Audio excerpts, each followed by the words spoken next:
தருமபுரியில் காங்கிரஸ் கட்சியினர் கண்டன ஆர்ப்பாட்டம்.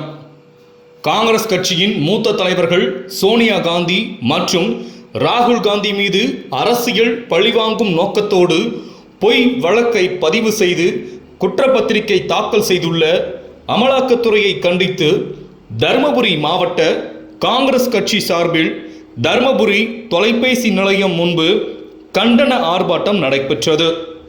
இந்த ஆர்ப்பாட்டத்திற்கு மாவட்ட தலைவர் தீர்த்தராமன் தலைமை தாங்கினார். முன்னாள் மாவட்ட தலைவர் பாலகிருஷ்ணன், மாவட்ட பொருளாளர் வடிவேல், பொதுக்குழு உறுப்பினர்கள் நரேந்திரன், ஜெய்சங்கர், காளியம்மாள், மோகன்குமார் ஆகியோர் முன்னிலை வகித்தனர். நகர தலைவர் வேடியப்பன் வரவேற்றார்.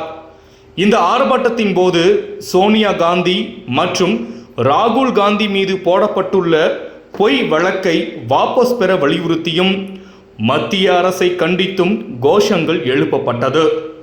இந்த ஆர்ப்பாட்டத்தில் வட்டார தலைவர்கள் ஞானசேகர், வேலன், மணி, வெங்கடாச்சலம், காமராஜ், வஜ்ரம், பெரியசாமி, நகர தலைவர்கள் கணேசன், குமரவேல், தங்கராஜ், சிறுபான்மை அணி தலைவர் முபாரக், INTUC நிர்வாகிகள் சென்னகேசவன், தங்கவேல் மற்றும் நிர்வாகிகள் பைரவன், ரங்கசாமி, ராஜா மற்றும் காங்கிரஸ் கட்சி தொண்டர்கள் கலந்து கொண்டனர்.